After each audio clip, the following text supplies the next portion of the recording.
What's up everybody, Cody Bidlow of sprintingworkouts.com and ATHLETE.X.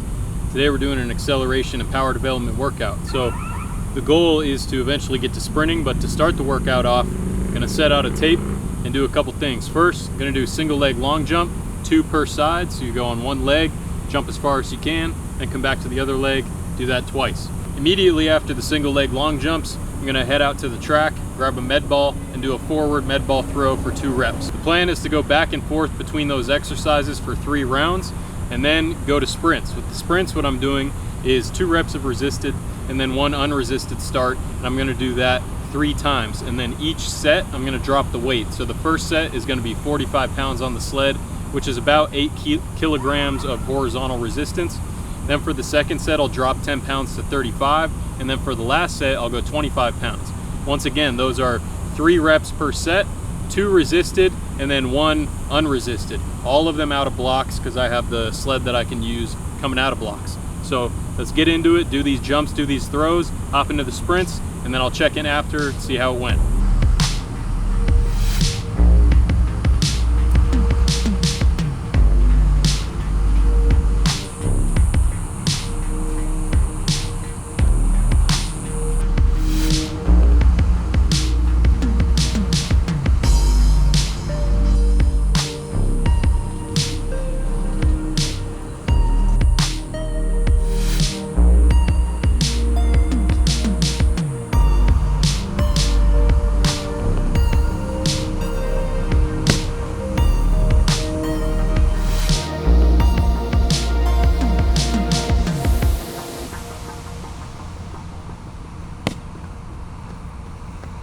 All right, so I did the jumps and the throws, and I would say they feel pretty good. I think there's a couple reasons to do them. First of all, you know, it's good to improve your ability to apply force and power on one leg, considering the vast majority of the sprints that we do are on one leg. Yeah, you push off both legs in the block start, but really sprinting is a single leg activity. And since most of the stuff we do in the gym, you know, back squats, power cleans, box jumps, things like that, you're not getting single leg development. Yeah, you're developing both legs, but you're developing abilities on both legs, which are harder to transfer to single leg actions. So by doing the single leg jumps in your warm-up, you could say, or as an exercise you do prior to sprinting, you're going to be A, working on power and force production on one leg, B, working on coordination, balance, and the ability to, you know, handle a slightly different movement from what you're used to doing. So it's relevant to sprinting, the angles of projection, the fact that you're on one leg, but it's general enough to where you're not just doing the same thing you're going to do in the sprints, because what's the point? You might as well dedicate more energy to sprinting if you're just going to do something that is like barely different. So we want the exercises that we do off the track, whether that's, you know, the exercises we do before and after sprinting or in the gym, to be different enough so that we're developing something that can't be easily developed by sprinting, but similar enough to where we can hope that the improvements we see there have some chance of transferring to our sprints. The other thing is when you do something like a single leg long jump or a bounding activity or any type of jump or bound, you're going to help warm your body up further. And I've noticed that when I do that before sprinting, my sprints go a lot better. Otherwise, if I just jump straight into sprinting, it takes me a lot of reps to warm up to where I'm hitting faster times that I like. So when I do jumps or throws before sprinting, I get warmed up sooner, and I find that I'm able to hit those good performances throughout more of the workout. And then with the med ball throw, you have something that's a little bit, you know, more whole body, because you have to throw it with your arms. You're working on transferring force from your feet up through your body. I find that it helps kind of with proprioception, coordination, feeling where your body is in space, and it's just a different way to learn how to produce force through our feet and then transfer that through our body into the throw. So now I'm going to go hop into these sprints. I'll do 3 sets, and then after I do the 3 sets, I might do a couple extra sprints without the sled, but for now the plan is 3 sets of 3 sprints, 2 unresisted, 1 unresisted per set. We'll see how it goes. We're going to 20 meters. Let's get into it. Now real quick, if you do want access to this kind of training, good quality workouts like this, make sure to check out my online training group. It's linked below. You get access to workouts that'll be delivered straight to your phone. Get access to my Discord server where we can chat about training, and it's growing, so you know, hop on board. The sooner you get on, the better opportunity you'll have to develop throughout the year. and hopefully run faster this season. So check that out, but let's get back to the workout.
Alright, so I'm back here at the trusty chair. I did the sprints. So I did, like I said, I did 3 sets of 3 as planned.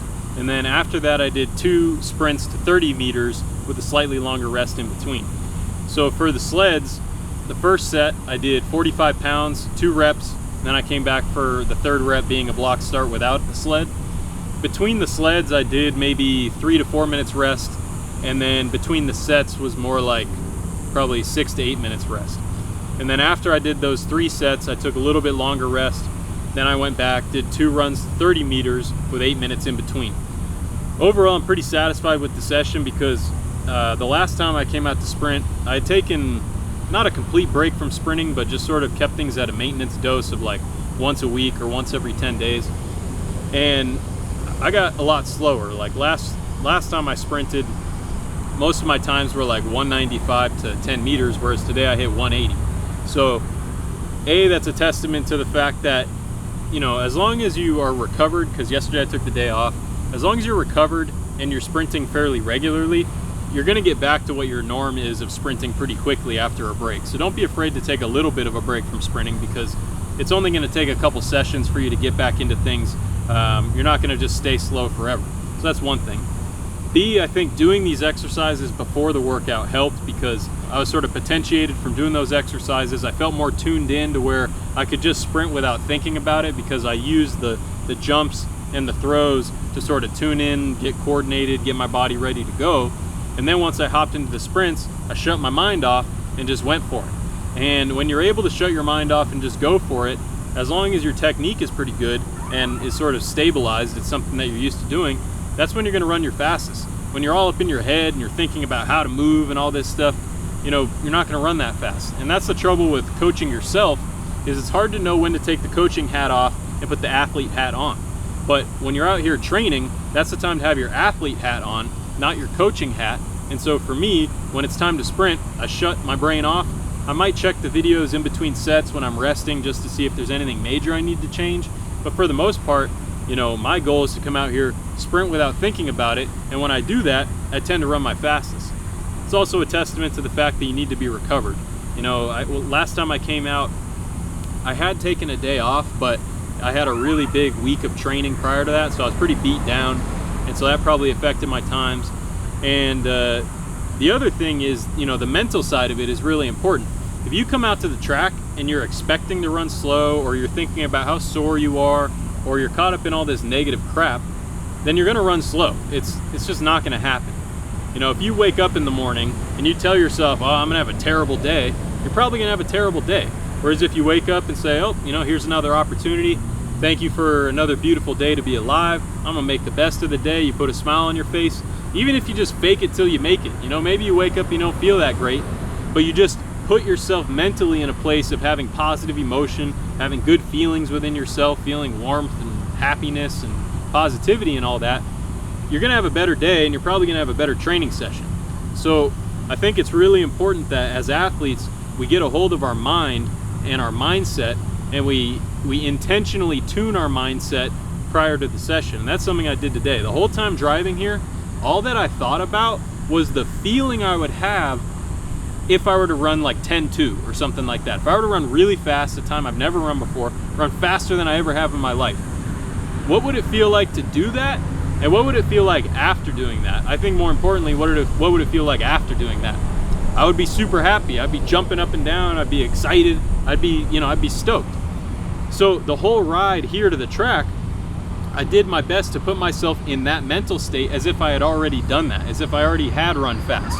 So that way, my mindset, my emotions, all the chemicals in my body are something that is, more tied to performing well, running fast, feeling good, feeling happy, rather than, oh, my hamstrings are sore, or oh, my quads are sore because I squatted 315 2 days ago and I hadn't done that in a while, or oh, I'm fatigued, I didn't sleep well. Think of all the negative stuff that you could possibly think of. So, consider just not only modifying your training program with, good quality exercises and things that are going to tune your body, put you in a good state of coordination, potentiate you for the workout, and then do a workout that is good and relevant to running faster, but also consider doing things that are going to help your mental state, your emotional state, so when you come to the track, you're in the best possible, situation to run fast and be open to adapting to your training, rather than being closed off, thinking about running slow, thinking about not being good enough, or all that stuff. And as someone who has had to deal with fear of failure or anxiety about performing well or not being sure if I'm doing the right thing, every time that I've gotten out of that and I've put myself into this kind of mindset, I've either run fast, set a season's best, or set a personal best. Whereas every time that I've come out and I've been in a bad mood, I run poorly. So to me, it's pretty obvious that getting control of your mindset it may not be half the battle, it may be more or less than half the battle, but it's definitely part of the battle if we want to win and if we want to run fast and get better. And that applies to anything in life. If you want to be successful in business, you better be pretty damn confident in yourself, because running your own business is hard. If you want to have a good relationship with someone, it probably do you well to show up to the house when you're going to be with your significant other and be in a more positive mindset, because they're going to pick up on that. It's going to reflect on how they feel, and you're going to have a better relationship. So, I don't mean to rant on about this, but I just think it's something that's pretty important that isn't talked about that very much. Putting yourself in a good space mentally before you come out to train is something that I think is really important. So give it a shot, try it out. And if you do want good training, you do want a good program, check out my online training setup. My group is growing, or not my group, the group is growing, and I'm happy to see it. We got some good dialogue in the Discord server that you get access to, so all is well on that end, so make sure to check that out. Got a link below. But that's all I got for you guys today. I appreciate you listening to my ramblings and watching this video, and I will catch you guys next time. This is Cody Bidlow of SprintingWorkouts.com and ATHLETE.X, signing off.